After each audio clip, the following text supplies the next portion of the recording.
What happens when a blind boy from Montgomery, Alabama, grows up to become one of the most daring voices in soul music? Clarence Carter made America blush with Stroken, cry with Patches, and dance with Slip Away. But behind the gritty voice and the scandalous lyrics was a man with a complicated private life, wives, children, heartbreak, and a fortune that rose and fell with the tides of the music industry. From the modest beginnings of a blind child in the segregated South, to the stage lights of fame, to the question of what really remains of his mansion, his marriages, and his millions, this is the untold story. Stay tuned, because inside Clarence Carter's life is a journey filled with triumph, tragedy, and secrets you've never heard before. Clarence Carter's net worth in 2025. What's the real story? Clarence Carter may not appear on Forbes lists or media tabloids, but his net worth, while not publicly confirmed, can be estimated based on decades of hit records, touring, and songwriting. Sources suggest a ballpark figure between $1 million to $5 million, reflecting revenue from album sales, performance fees, and royalties over a long and prolific career. However, this number likely doesn't tell the full story. Like many black artists of his time, Carter navigated an industry notorious for exploitative contracts and loss of royalty rights. While his songs, Slip Away, Patches, Stroken, and others, still resonate and generate income through sampling, licensing, and streaming, it's unclear how much of that continues to flow back to him. Early life, blind but not broken. Clarence George Carter was born on January 14, 1936, in Montgomery, Alabama, a place where simply being black in the South was already a heavy burden. On top of that, Clarence came into the world with something that set him even further apart. He was born completely blind. Life never gave him shortcuts. In an era of segregation, poverty, and limited opportunities, being a black child with a disability in the Deep South almost guaranteed a life of invisibility. Yet Clarence never treated his blindness as a handicap. Instead, it sharpened the one sense that would define his future, his hearing. Music was everywhere around him. Blues and gospel filled Montgomery's churches and juke joints. Though he couldn't see the world, he could feel it. The crackle of an old record, the moan of a slide guitar, the soaring voice of a church soloist pouring her soul into the microphone. For Clarence, music wasn't just entertainment. It was a language, a guide, and a form of freedom. As a boy, he absorbed the sounds of blues greats like John Lee Hooker, Lightnin' Hopkins, and Jimmy Reed. Without sight to distract him, he caught every detail. The bend of a note under emotion, the way silence could say as much as sound. That's how he learned to play guitar. By listening, imitating, and eventually creating his own style. When he was old enough, Clarence enrolled at the Alabama School for the Blind in Talladega. For the first time, he was in an environment designed to meet his needs, and he flourished. He received formal training, mastered multiple instruments, and even learned to read and write music in Braille. Most importantly, he began to believe that a professional career in music was within his reach. Blindness forced Clarence to be more focused, more disciplined, and more attentive to his art. His determination pushed him further than most would have imagined. In 1960, he graduated from Alabama State College, now Alabama State University, with a Bachelor of Science in Music, a remarkable accomplishment for a blind black man in the South at that time. But Clarence wasn't interested in simply teaching music or playing part-time. He had bigger dreams. He wanted to make records, and he was determined to find his way into the industry. The C&C, Boys, Dreams in Muscle Shoals. Not long after finishing college, Clarence Carter teamed up with another blind musician, Calvin Scott. The two clicked immediately, sharing not only their disability, but also their Southern roots and a relentless drive to make music. They first called themselves Clarence and Calvin, later adopting the name the C&C Boys. Together, they played anywhere that would have them, local clubs, community events, and roadside joints, determined to break into an industry that seemed unwilling to open its doors. They didn't have powerful producers or big label backing. What they did have was chemistry. Two men with grit, raw talent, and the kind of hunger that made people take notice. By the early 1960s, they managed to scrape together enough money to cut a few sides for Fairlane and Duke Records. The records went nowhere, no charts, no radio play, but Clarence refused to see it as failure. He was certain his moment would come, and he sensed that when it did, it would happen in a little studio in Muscle Shoals, Alabama. During those years, Clarence and Calvin hustled the way countless Southern musicians had before them. Known across Alabama and Georgia as the C&C Boys, they played VFW halls, school dances, and juke joints. Anywhere there was a stage and an outlet. Some nights they pocketed $20. Other nights, they played for free. But every night, Clarence walked away believing he was one step closer to breaking through. They cut singles like I Want to Dance But I Don't Know How and Step by Step on tiny labels. The records didn't sell, but their raw energy got the attention of musicians in the region. More and more, Clarence's voice, gritty, soulful, and impossible to ignore, was starting to stand out. And then came the turning point. Fame Studios in Muscle Shoals. The breakthrough at Fame Studios. Fame, short for Florence, Alabama Music Enterprises, wasn't much to look at from the outside, but inside it was electric. Run by producer Rick Hall, the modest studio would become the birthplace of Southern soul. At a time when segregation still defined Alabama, Fame was one of the rare places where black and white musicians worked side by side, creating magic that would change American music. Clarence Carter and Calvin Scott made their way there, chasing opportunity. Rick Hall immediately noticed something in Clarence that others had overlooked. Not just a gritty, unmistakable voice, but the gift of a storyteller. The pair recorded tracks like I'm Depending on You, which highlighted their gospel roots. The record didn't chart, but it forged a bond between Clarence and the Muscle Shoals scene, one that would prove crucial. Then, tragedy struck. In 1966, Calvin Scott was severely injured in a car accident and forced to step away from performing. The duo broke apart, and Clarence suddenly found himself standing alone at a crossroads. But instead of retreating, Clarence leaned in. Guitar in hand and determination in his gut, he returned to Fame, this time ready to step out as a solo artist. With Rick Hall producing, he cut Tell Daddy, a funky, pleading ballad co-written with Hall and Marcus Daniel. The song climbed to number 35 on the R&B charts in 1967, his first taste of success. The track's impact grew even larger when Etta James recorded Tell Mama, a fiery female response built on Clarence's original instrumental. Her version became a massive hit, and Clarence earned songwriting credit. Suddenly, the industry couldn't ignore him. He wasn't just another Southern soul singer. He was a hitmaker. By the end of 1967, Clarence Carter had signed with Atlantic Records, the powerhouse label behind legends like Aretha Franklin and Ray Charles. The blind boy from Montgomery had finally stepped into the spotlight. Breakthrough, from Tell Daddy to Slip Away.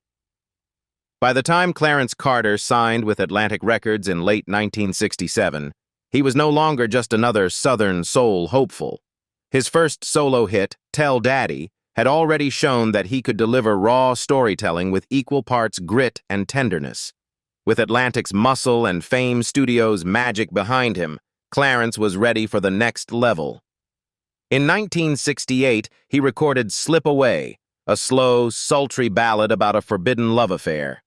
Sung with his trademark rasp, the track struck a nerve with listeners across the country. It shot to number 2 on the R&B chart and number 6 on the pop chart, selling more than 1 million copies and earning him his first gold record. Suddenly, Clarence Carter was everywhere. His music crossed racial and cultural lines, resonating with both black and white audiences. That same year, he followed up with Too Weak to Fight, another gold-certified smash that climbed to number 3 on the R&B chart and number 13 on the pop chart. The hits kept coming. Songs like Snatching It Back and Making Love, At the Dark End of the Street, cemented his reputation as a fearless voice who mixed Southern grit with raw sensuality. He sang about things other artists wouldn't touch, and his audience loved him for it. Even his playful side shined through on Backdoor Santa, a raunchy 1968 Christmas tune that would later be immortalized when Run DMC sampled it for Christmas in Hollis. What set Clarence Carter apart wasn't just the chart success, it was his voice. Rich, imperfect, and unmistakably human, he didn't sound like a polished crooner or a pop puppet. He sounded like the man at the end of the bar who had lived through every story he sang. He could be tender one moment and downright nasty the next. He could sing of heartbreak and betrayal without losing his humor or his Southern roots. Unlike many soul singers chasing crossover fame, Clarence never watered down who he was. His blindness didn't define him, but it gave him an almost supernatural ear for tone, nuance, and storytelling. He knew when to push, when to whisper, when to groan, and when to shout. For him, every note mattered. By 1969, Clarence Carter was a household name in Black America, and a rising force in the broader soul landscape. Yet even at the height of his success, he was already searching for something deeper. A song that could move hearts as much as hips. In 1970, that song arrived, and it would change his career forever. Stardom and Scandal, The Dirty Genius. By the start of the 1970s, Clarence Carter had become a paradox, a soul preacher with a sinner's tongue. He wasn't just topping charts, he was sparking conversations. To some, he was a lyrical genius. To others, a dirty old man. To most, he was a bit of both. His steady string of hits had already made him a fixture on R&B radio. But in 1970, one song would rise above the rest and silence even his harshest critics. It was raw, heartbreaking, and powerful enough to leave listeners in tears from the opening verse. That song was Patches. Patches told the story of a poor black boy forced to become the man of the house after his father's death. The lyrics weren't dressed up in clever wordplay. They were plain, direct, and devastatingly real. Patches, I'm depending on you, son, to pull the family through. This wasn't just soul. It was Southern storytelling at its most powerful, rooted in gospel tradition and generational struggle. Clarence poured himself into the track. Every syllable carried hurt. Every breath carried burden.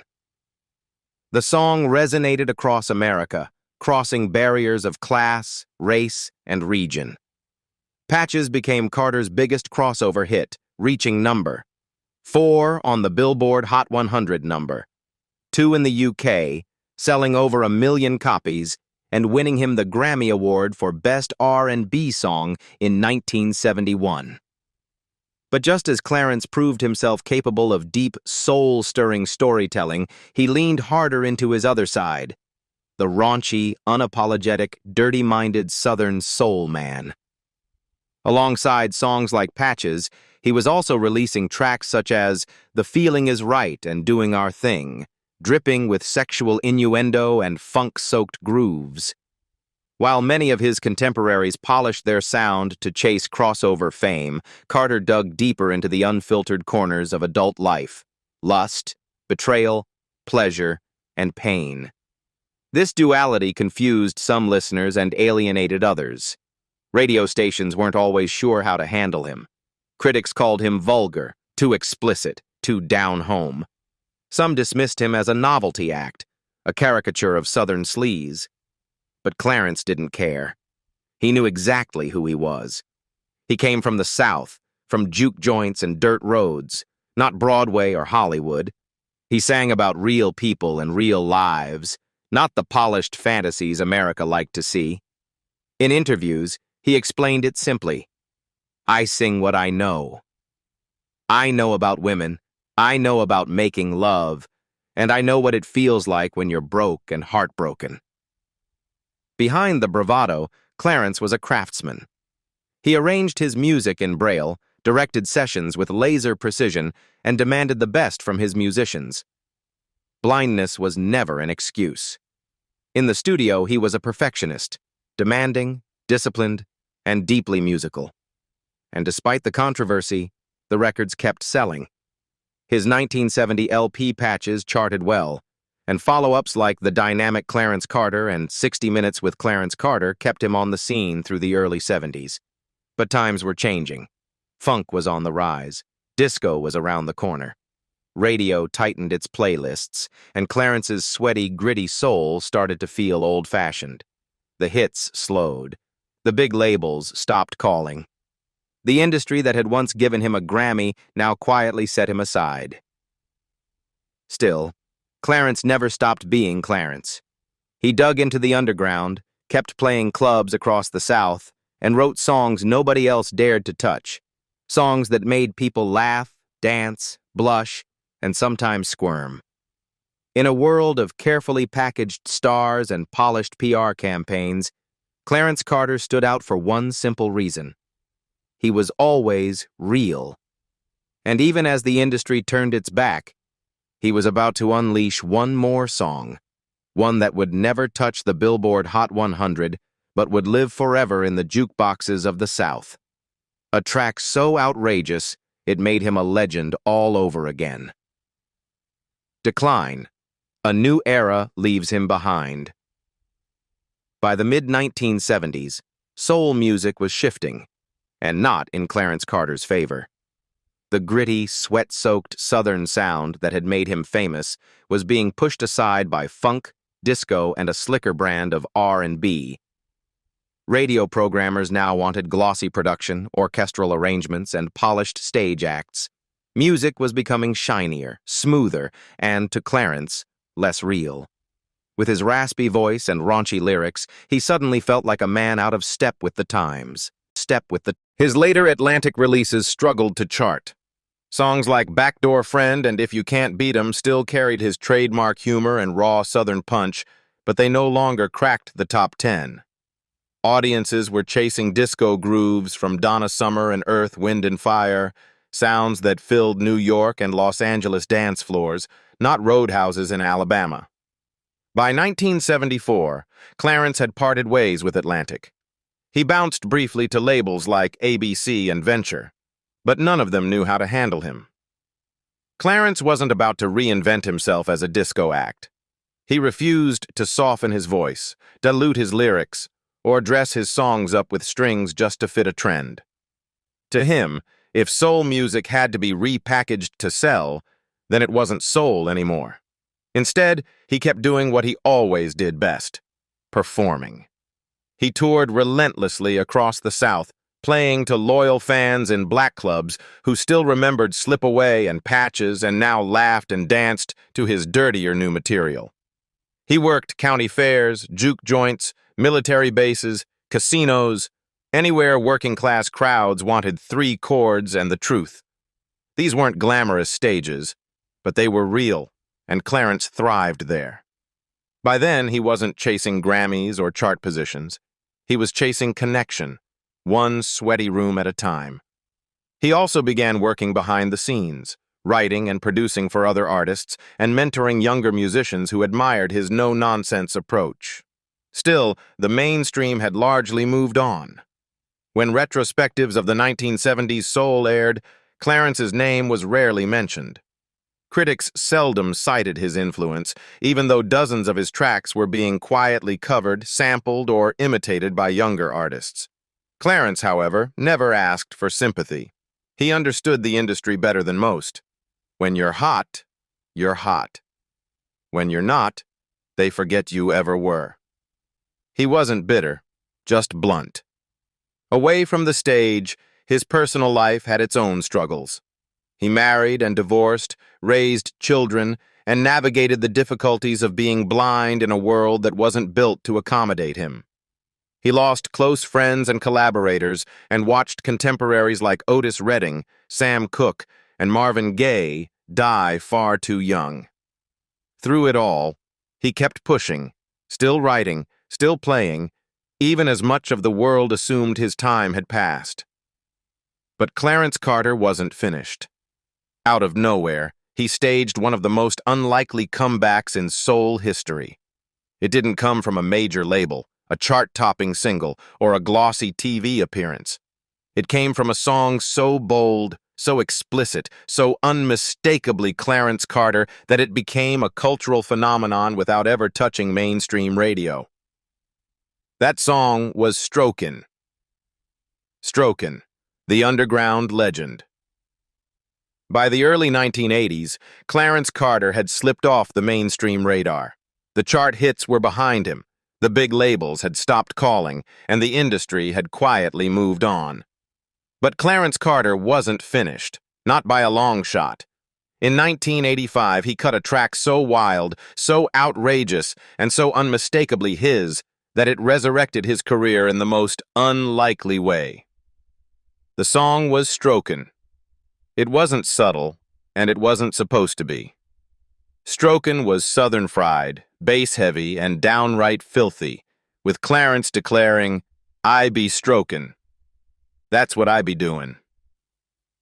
Half sex anthem, half comedy sketch, half blues confession, it sounded like something you'd hear blasting from a juke joint at midnight with the windows steamed up. And that's exactly what it became.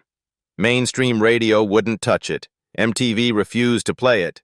Record stores didn't know where to shelve it. The lyrics were too raw, the humor too brazen, and the man behind it, a 49-year-old blind soul singer from Montgomery, wasn't the image the industry wanted to promote. But Clarence Carter didn't need their approval. He released Stroken independently on Ichiban Records, a small Atlanta label that specialized in Southern soul artists the majors had left behind. What happened next, no one could have predicted. Without radio play, without press, without promotion, Stroken spread like wildfire across the Chitlin circuit, black clubs, bars, and community stations throughout the South and Midwest. DJs spun it on Friday and Saturday nights, bootleg tapes circulated like contraband, and the reaction was always the same. The crowd went crazy. People didn't just want to hear Stroken, they needed it. It became the soundtrack to cookouts, strip clubs, bachelor parties, and backyard barbecues. Even the Arsenio Hall show caught wind of it. When Clarence performed Stroken on national television in 1993, the audience erupted, and for a brief moment he was a cult hero. Too dirty for prime time, too raw for the airwaves, but beloved by millions. The song never touched the Billboard Hot 100, but its cultural impact was massive. It sold hundreds of thousands of copies by word of mouth alone. By the early 90s, it was the highlight of every Clarence Carter show. He leaned into it, adding raunchier lines, letting the audience scream along, turning it into an experience rather than just a song. Critics sneered and called it crude. Radio hosts mocked it. Clarence just laughed. "People said I was nasty," he once explained. "I told them I just write what folks are already thinking." Beneath the comedy, though, was something deeper. Stroken wasn't just about sex. It was about freedom. Freedom to age without apology, to speak plainly, to feel without shame. It was Clarence Carter thumbing his nose at sanitized pop music and staying true to the gut-bucket blues and Southern storytelling that raised him. Ironically, the very thing that made him untouchable to radio was the same thing that made him immortal. Over the decades, Stroken has been sampled, remixed, quoted, and memified across pop culture, from hip-hop tracks to internet jokes. It became a rite of passage in Southern nightlife and a testament to Carter's refusal to conform. He had made a hit without a major label, without a marketing plan, and without compromise. Nearly 50 years old, blind, and long forgotten by the charts, Clarence Carter had done the impossible. He made America blush, and he made it dance again. A legend in the shadows, later years, legacy, and recognition.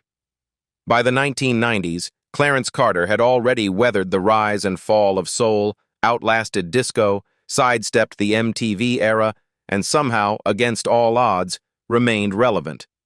But he was no longer in the spotlight, not in the way that mattered most. He kept performing tirelessly, especially across the South. He played casino circuits, blues festivals, and county fairs, sometimes to packed houses, other times to just a few dozen loyal fans. No matter the crowd, he gave them what they came for: laughter, heartbreak, and that unmistakable voice, still carrying the same grit it had back in 1968. But the music world had moved on. By then, the industry was chasing slick production, younger stars, and viral fame. Clarence Carter didn't fit any of those molds. He was a blind, aging black man singing raw songs about grown-up realities, neither pop-friendly nor radio-safe. He refused to clean up his act or reinvent himself to fit trends. And so, the industry quietly left him behind. There were no Grammy tributes, no Hollywood Walk of Fame star, no Rock and Roll Hall of Fame induction, not even a Lifetime Achievement Award. To the mainstream, Clarence Carter became little more than a footnote, if he was remembered at all. And yet, his fingerprints were everywhere. His music was sampled by artists across genres: DJ Luke's Miami bass remixes, 2 Live Crew's hip-hop cuts, even Beyoncé's Rocket, which borrowed that sultry southern cadence. Neo-soul singers like Anthony Hamilton and D'Angelo carried echoes of his sound, even if they didn't always name him. You could feel Clarence Carter's influence in every artist who sang about pain, pride, lust, and loneliness without apology. But he remained largely uncredited, a ghost in the machine. His later albums, released on small independent labels, barely caught critics' attention, but resonated with die-hard fans. Titles like Live with the Doctor, Southern Soul, and Dance to the Blues proved he was still creating, still pushing forward. Clarence never stopped recording, never stopped writing, never stopped performing. Away from the stage, his life grew quieter. He gave few interviews, avoided nostalgia tours, and lived modestly in Montgomery, Alabama, close to where it all began. In many ways, Clarence was a paradox, a man whose music had touched millions, but whose name had faded from headlines. Not because of scandal or disgrace, but because the industry no longer had room for his kind of truth. The world wanted soul, but not that soul. Not the kind that forced you to face broken homes, sexual longing, poverty, and the pride of being Southern, black, and flawed. Yet that was Clarence Carter's genius. He never pretended to be anyone else. He sang what was real, whether people liked it or not. Over time, younger generations found him in unexpected places: YouTube reaction videos, viral TikToks, vinyl collectors' crates, or hip-hop samples. Suddenly, new listeners were discovering Patches, laughing along to Stroken, and marveling at the raw ache of Slip Away. But even with this resurgence, Clarence Carter remained a legend in the shadows. No Hall of Fame calls, no sweeping documentaries, no big industry honors. Still, night after night, even into his 80s, he would step onto a stage, microphone in one hand, cane in the other, and give everything he had to the crowds who still remembered. To them, Clarence Carter was never forgotten. He was family. He was the soundtrack to love and heartbreak, to Sunday mornings and Saturday night sins. He was more real than most stars they'd ever known. In the end, Clarence Carter didn't need statues or awards to prove his worth. His legacy lived in the people who never stopped listening. But the truth is bittersweet. He gave the world everything, and the world gave him far less in return. Estate and what's left behind. By the time Clarence Carter reached his 80s, he wasn't chasing fame or fortune anymore. That race had ended long ago. Still, fans and industry watchers couldn't help but wonder, what did he really walk away with? Did all those years of hits and tours translate into wealth? Or was he, like so many soul pioneers, left behind by the very system he helped build? Unlike many of his peers, Clarence kept his financial life private. There were no flashy mansions, exotic cars, or tabloid headlines about wild spending. Instead, he lived quietly in Montgomery, Alabama, the same city where he first discovered music, first fell in love, and first learned how to struggle. Estimates of his net worth in his later years ranged anywhere from $1 million to $5 million, mostly from decades of album sales, constant touring, and songwriting royalties. But even those numbers may have been generous. Artists of his era were notoriously underpaid, often signing away publishing rights for pennies. For black musicians in the 1960s and 70s, the exploitation was even worse. Clarence's biggest songs, Slip Away, Too Weak to Fight, Patches, and of course Stroken, were released under Atlantic and later Ichiban Records. Whether he ever retained ownership of his masters or publishing rights is unclear. If he did, it would have been a rare victory, since those rights are where the real money lives: licensing, samples, streaming, and film placements. Here's the hard truth. Clarence Carter's songs lived bigger lives than he did. Stroken became a cultural phenomenon, showing up in comedy routines, radio shows, and internet memes. Patches remains one of the most gut-wrenching songs ever written about poverty and fatherhood. Slip Away has been covered, sampled, and celebrated by generations. These songs still earn. But how much of that money ever reached Clarence himself remains an open question. As for his estate, very little has been made public. He had at least one son, Clarence Carter Jr., and kept a small circle of family and longtime collaborators close. Unlike many celebrities, there were no messy probate battles, no public fights over money, no tabloid circus, just silence. And in a way, that silence spoke volumes. It suggested a man who lived with dignity, who knew what he had and what he didn't, and who had made peace with a world that embraced his music, but never fully embraced him. But Clarence Carter's real estate wasn't measured in dollars. It was emotional, cultural, spiritual. His songs left an imprint on Black Southern identity. His unapologetic sexuality gave voice to the taboo. His honesty comforted broken-hearted fathers who heard themselves in Patches. His determination inspired blind teenagers who saw their own courage in his story. And his mix of the sacred and the scandalous gave countless kids who grew up in church their first glimpse of music's true power. Clarence Carter's legacy isn't in bank accounts or streaming checks. It's in every person who ever turned up one of his records and thought, he gets it. He gets me personal life. Clarence Carter's music was bold, sensual, and often playful, and in many ways his love life mirrored the themes he sang about. Though private compared to his onstage persona, Carter's relationships shaped both his personal journey and his art. He was married more than once, with his most publicized marriage being to fellow singer Candy Staton in the late 1970s. Staton, known as the First Lady of Southern Soul, shared Carter's deep Southern roots and musical passion. Their union brought together two powerful voices in soul and gospel, but it was also turbulent. Staton later spoke openly about the challenges in their marriage, citing Carter's infidelity as a factor that led to their divorce. Despite the heartbreak, both artists continued to thrive musically, each carving out their own legacy.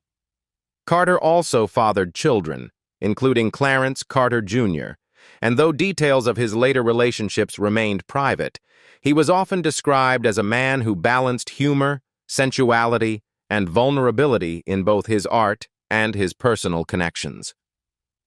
In the end, Clarence Carter's love life reflected the complexity of the man himself: passionate, flawed, deeply human, and always intertwined with the music that defined him.